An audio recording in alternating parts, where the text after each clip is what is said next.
ভারতবর্ষের তথা সমগ্র বিশ্বজুড়ে সর্বধর্ম সমন্বয়ে এক উজ্জ্বল স্থাপত্য নিদর্শন হলো এই মন্দির। মানব জাতির একতার স্বার্থে স্বামী বিবেকানন্দ এই মন্দিরটি এমনভাবে নির্মাণ করতে চেয়েছিলেন যা সকল ধর্মাবলম্বীদের কাছেই গ্রহণযোগ্য হবে। পশ্চিমবঙ্গে হাওড়া জেলার হুগলি নদীর পাড়ে অবস্থিত এই বেলুড় মঠ আজ আমরা ঘুরে দেখব, জানবো কোন সময় এই মন্দির খোলা থাকে এবং ভোগ প্রসাদের সময় ও তার মূল্য। নমস্কার বন্ধুরা, আমি সুদেশনা বংস ক্লিক চ্যানেলে আপনাদের সকলকে জানাই স্বাগত। আজকে আমি চলে এসেছি বেলুড় মঠে। মঠের ভিতরে সমস্ত ডিটেলস আমি আপনাদেরকে দেওয়ার চেষ্টা করছি, তো আসুন ভিডিওটি তাহলে শুরু করি। সবার প্রথমেই আমি আপনাদেরকে জানাবো আপনারা এখানে কিভাবে আসবেন। হাওড়া থেকে এলে আপনারা বেলুড় মঠের ডাইরেক্ট অনেক বাস পেয়ে যাবেন।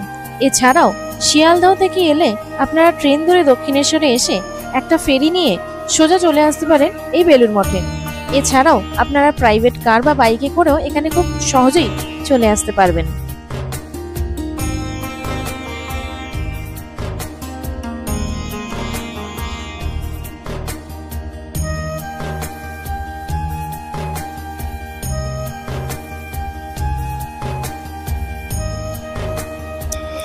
এই হচ্ছে মন্দিরের মেন গেট, আর এর পাশ দিয়ে যে রাস্তা সেখান দিয়ে সামনের দিকে এগিয়ে গেলেই আপনারা পেয়ে যাবেন বাইক পার্কিং এর ব্যবস্থা।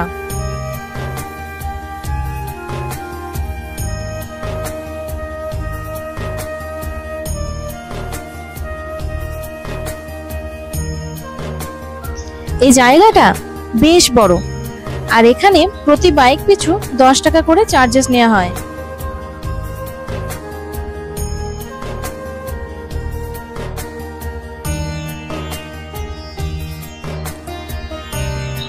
আসুন এবার তাহলে মন্দিরের দিকটা এগোনো যাক। আর এই হচ্ছে মেন গেট। মন্দিরের বাইরে আপনারা অনেক ছোট ছোট দোকানও পেয়ে যাবেন। মন্দির খোলার সময় এপ্রিল থেকে সেপ্টেম্বরে সকাল 6:30 থেকে 11:30 এবং বিকেলে 4টে থেকে 9টা, আর অক্টোবর থেকে মার্চে সকাল 6:30 থেকে 11:30 এবং বিকেলে 3:30 থেকে 8:30 অবধি।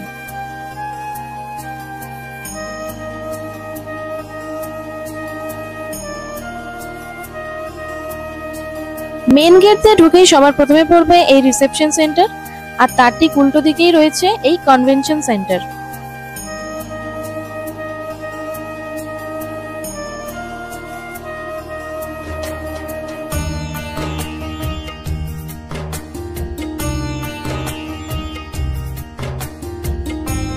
এই হলো রামকৃষ্ণ মঠ এবং রামকৃষ্ণ মিশনের একটি ম্যাপ, আর এর ঠিক পাশেই একদম রয়েছে রামকৃষ্ণ মিউজিয়াম। এখানে ফটোগ্রাফি বা ভিডিওগ্রাফি স্ট্রিক্টলি নিষিদ্ধ।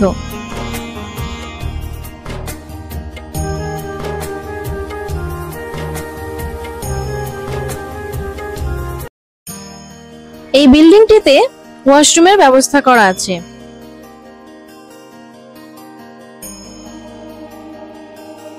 এটা ভিতরের আরেকটি গেট, এখান দিয়ে আমরা এবার প্রবেশ করব।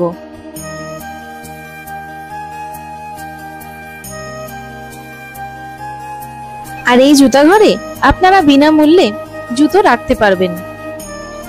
আর তার পাশেই রয়েছে লাইব্রেরি।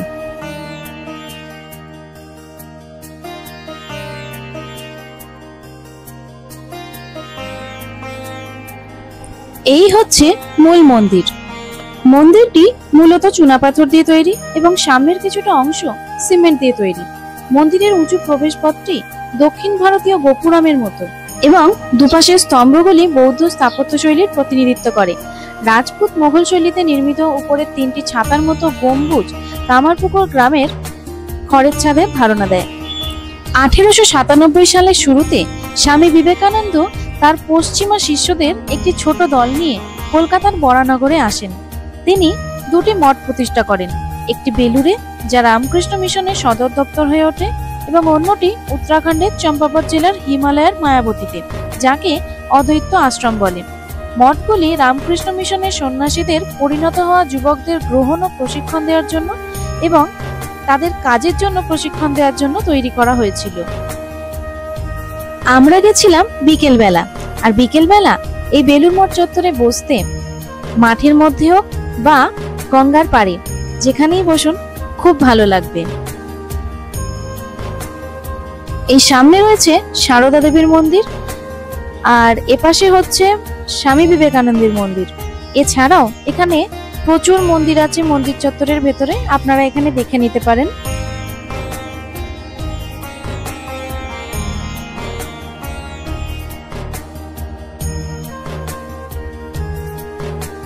এই সেই গঙ্গার পাড়, এখানে বিকেল বেলা এসে বসতে দারুণ লাগবে।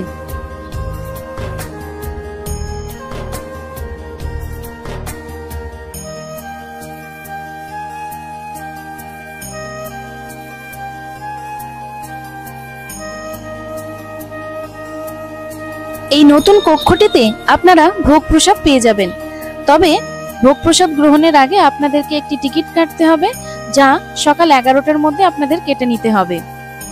ভোগ প্রসাদের জন্য এখানে নির্দিষ্ট করে কোনো মূল্য ধার্য করা নেই, আপনারা মিনিমাম একটা অ্যামাউন্ট দিয়ে এখান থেকে কুপনটি নিয়ে নিতে পারেন।